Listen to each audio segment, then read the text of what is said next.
Hey, what is going on, guys? Yes, we are back at it again with another requested Black Ops 3 video, and the video requested today is about rapid fire, and specifically rapid fire on all assault rifles. This video was requested by Chris Agnew and Dizzy Chrissy, who was honest enough to tell me to add more data related info into my other videos. Thanks for the idea, guys.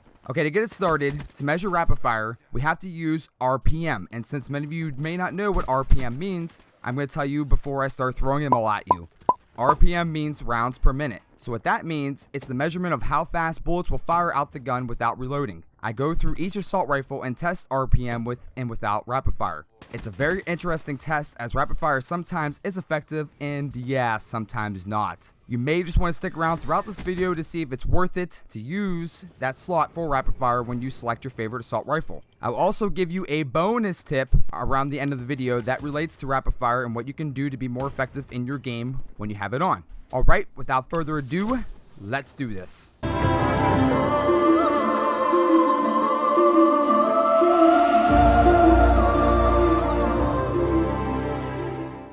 I never really used rapid fire on the KN-44. I always thought it was deadly enough, and this is why.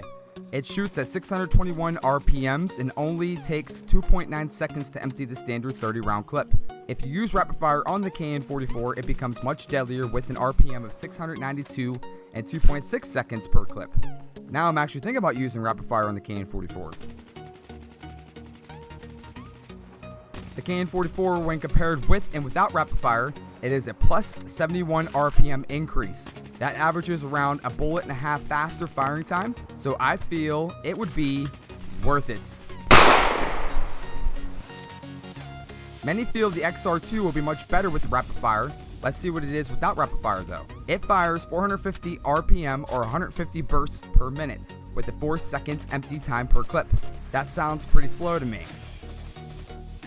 But if you put rapid fire on the XR2, it shoots at 474 RPM or 158 bursts per minute, emptying at 3.8 seconds. That doesn't sound too appealing if you ask me. If we compare with and without, it comes out to be plus 24 RPM or 8 bursts per minute. Either way, the fire rate is just way too close to me with and without it on, so I feel it is not worth it. As you all know, the HVK already has a high fire rate and actually the highest fire rate out there of all the assault rifles. Let's take a look at what it is without rapid fire. The HVK has an RPM of 720 and taking 2.5 seconds to empty the clip. It doesn't sound bad at all, and I'm at no surprise. If you use rapid fire on the HVK, it now fires at 750 RPM with 2.4 seconds to empty the clip, so really no big difference there. If you compare the two with and without, we can see rapid fire increases the RPM by 30, so coming up to be close to a half a bullet faster with it on. So I could say that it has the potential to be worth it. The ICR has a nice steady fire rate as you can already tell, but let's look exactly how much. The RPM on the ICR is 581, emptying at 3.1 seconds per clip. That comes out at no surprise to me, considering that the ICR is a steady and nice high fire rate gun. What was a surprise to me is the RPM after placing rapid fire on it. It fires at 643 RPM and 2.8 seconds to empty the clip. That is a hell of a lot better. If we compare with and without rapid fire, we can see the ICR is increased at a plus 62 rounds per minute. So it'd be a very good idea to put rapid fire on the ICR, and it is very worth it. Man of War's deadliest gun, and you can no doubt notice the slow fire rate, but let's take a look on how slow. It shoots at 529 RPM and emptying at 3.4 seconds. Okay, not as bad as I thought it was going to be, but not as good either. If we use rapid fire on the Man of War, it shoots at 545 RPM and only 3.3 seconds to unload the clip. Very good info for people thinking rapid fire will help that slower fire rate. If we compare with and without rapid fire, it is only going to be a plus 16 RPM, so you will never notice the difference between having rapid fire on or off, so it is definitely not worth it. Many people believe that the faster you hit the trigger, the faster you shoot the Sheiva.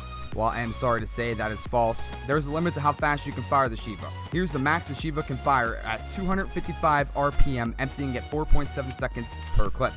That is really slow, but it is a 2-shot kill most of the time, so what can you really expect? If you add rapid fire to the Sheiva, it fires at 279 RPM, which really is an incredible difference.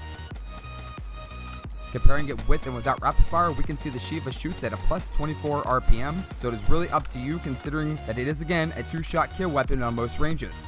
My opinion, it is worth it. The M8A7 is a very deadly gun when the full burst hits your enemy. How fast is it shooting with those bursts though? Let's take a look.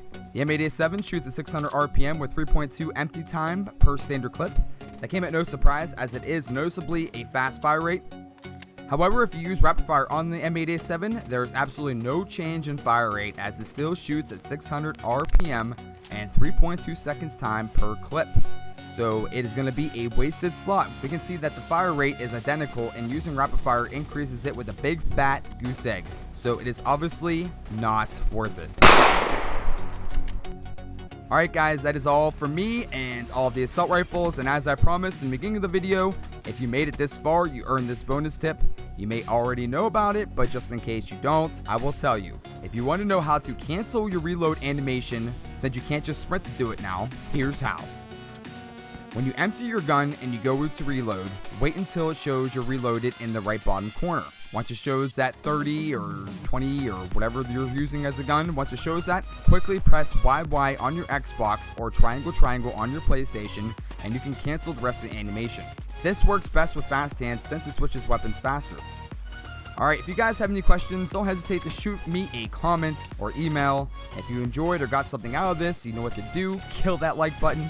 If you are new and you like what you see, sub a dub, subscribe to see more tips on videos on gaming. Until next time, I say thanks for watching, goodbye, and good luck. I'm breaking out, I'm tired of this, how much more can